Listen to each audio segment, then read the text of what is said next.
vraiment me féliciter de la qualité des travaux que je découvre et constater également que les choses avancent dans le bon sens.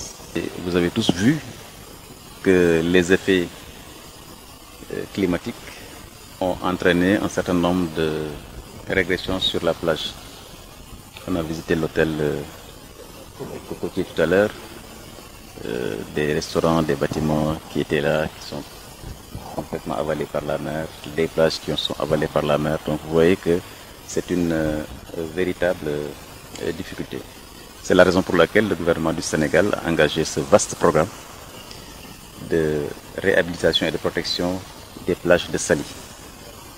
Sur quasiment 6 à 7 km, les travaux sont en cours et je voudrais féliciter l'entreprise Van Oort, féliciter également l'APIX, le colonel Diallo qui est là, le directeur général adjoint de l'APIX, et l'ensemble des équipes qui se mobilisent de jour comme de nuit pour justement arriver à résoudre cette équation difficile.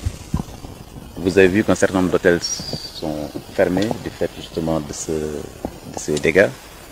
Et donc ce projet qui est en cours et qui sera achevé en décembre 2019 nous permettra de relancer notre offre touristique dans la zone. Permettra également de relancer l'activité de ces hôtels qui ont été gravement dégradés par la mer. Et il faut vraiment s'en féliciter. C'est un projet quand même très important. Ces travaux que nous sommes en train de visiter, c'est près de 16 milliards de francs d'investis.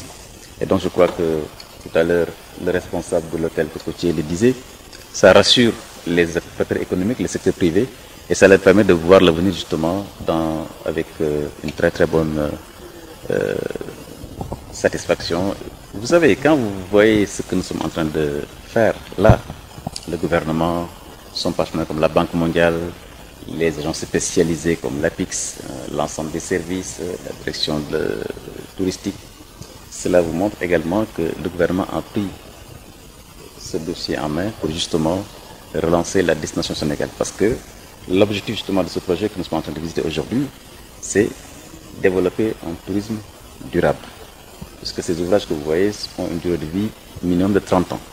Donc cela veut dire simplement que nous sommes dans une stratégie clairement affirmée et assumée de développement d'un tourisme durable.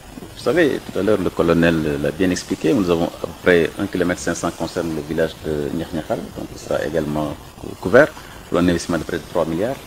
Donc il faut dire également que les populations sont aussi concernées. Vous savez, quand il y a des projets comme ça, moi j'invite les uns et les autres à être positifs. Puisque sans ce projet-là, ces hôtels n'existeront plus. Sans ce projet-là, ces villages-là disparaîtraient.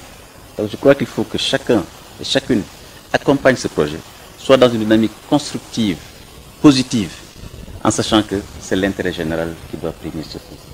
Et je pense que quand un gouvernement met près de 35 milliards dans un programme pour réhabiliter et payer des impenses pour ceux-là même qui sont affectés, parce qu'il faut rappeler quand même qu'il y a des impenses qui sont payées, à ceux-là même qui sont affectés, on vous réhabilite votre plage et on veut payer des impenses. Je pense qu'il faut quand même voir que le gouvernement est dans une dynamique extrêmement positive. Et j'invite donc les citoyens également à être dans cette dynamique-là et à faciliter justement ce projet.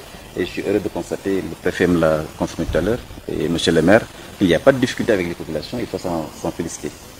Et savoir que les changements climatiques ont un impact sur le vécu. Vous savez, l'eau a sa puissance, l'eau a sa réalité. Et donc naturellement, nous tenons compte des autres zones et à chaque fois, nous y travaillerons. Pour l'instant, cette zone est la plus affectée puisque ces hôtels ont perdu toutes leurs plages. Et évidemment, nous allons en tenir compte aussi dans les autres projets qui seront ficelés et développés au Sénégal.